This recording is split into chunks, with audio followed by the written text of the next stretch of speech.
White body ni bukan fiber, dia besi. Besi bang, boleh jatuh. Boleh bagi tahu saya kereta dekat sebelah abang ni, kereta apa ni bang? Okey, ni ialah 1996 Pro 2 kancil.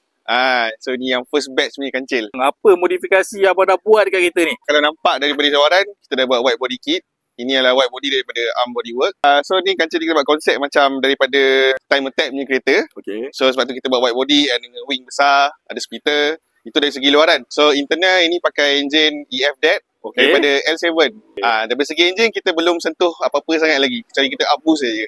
Oh, maknanya turbo masih turbo standard ke dah tukar? Turbo standard lagi. Oh, ini kita konsep kita buat nampak heavy mod tapi boleh guna untuk daily. Ini guna untuk daily ya? Ini saya guna untuk daily bang. Pergi pasar beli barang dapur pun bawa kereta ni. Okey bang, so modifikasi dekat bahagian belakang ni, apa yang abang nak buat? Kita dah pasang GT Wing. Okey. Ini JS Racing GT Wing. Lepas tu daripada belakang ni kita ada white body yang ada event lah. Okey. Ini functional event lah. Angin Function keluar. Lepas tu bahagian bawah yang paling orang nampak dan dengar. Exhaust tengah 3 inci bang. 3 inci Kenapa dia kat tengah? Sebab kita tak ada mangkuk spare kat bawah. Oh ya, sepatutnya ada tayar spare kat bawah. Betul. Untuk letak tayar kat dalam bonet tu kan? Betul. So reason kita tak ada tayar mangkuk tayar spare ni sebab kita nak buat exhaust tengah je. Sebab tu ya? Itu je sebab dia.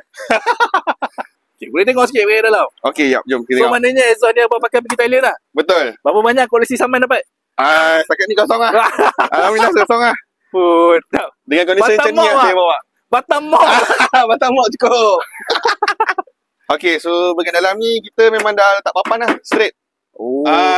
Ini tadi lah. So tayar spare memang duduk atas lah. Okay, so bang, white body ni bukan fiber kan? White body ni bukan fiber, dia besi. Besi bang, boleh jatuh. Okay, boleh tutup. Tutup bang, boleh tutup. Kita buat mold besi semua.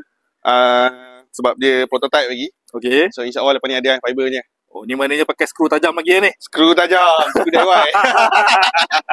Okay bang, spek rim cerita sikit. Okay, spek rim 15 inci, 8JJ, ET kosong.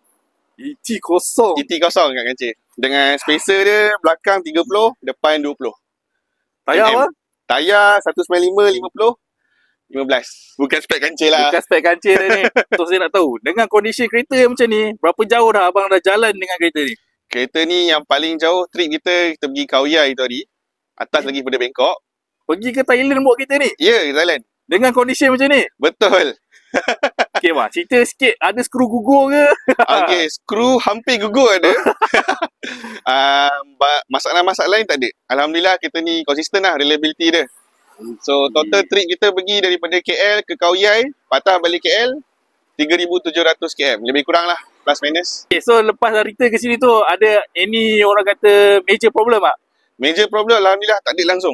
Tak ada langsung Tak ada langsung. Saya ada bawa spare part lagi siap. Oh. Spare part barang enjin, coil plug apa semua saya bawa. Tapi Alhamdulillah tak payah guna. Oh, steady. Kereta sihat Alhamdulillah. Okay bang, boleh tak? Belanja lah sikit bang enjin, nak tengok enjin tu. Tengok enjin standard je lagi rupanya. Ni ada. Okay. EF-DET 3 piston. Okay bang, so apa next project lagi untuk kereta ni? Tinggal kita nak masuk roll cage and kita nak up power sikit lah. Sebab sekarang dah berat sikit, so dia slow sikit daripada sebelum ni. Bang, saya ada satu soalan cepu emas lah. Okey, apa tu? Okay, andai katalah kalau ada orang nak tengok video ni, dia memang nak beli kereta abang ni, berapa harga abang berani buka? Jual tu tak, minta maaf. Dia nak beli juga? Dia nak beli juga pun, macam mana sekali pun, saya takkan jual kereta ni. Kita nak abang belajar bunyi sikit bang. Alright, jom kita dengar.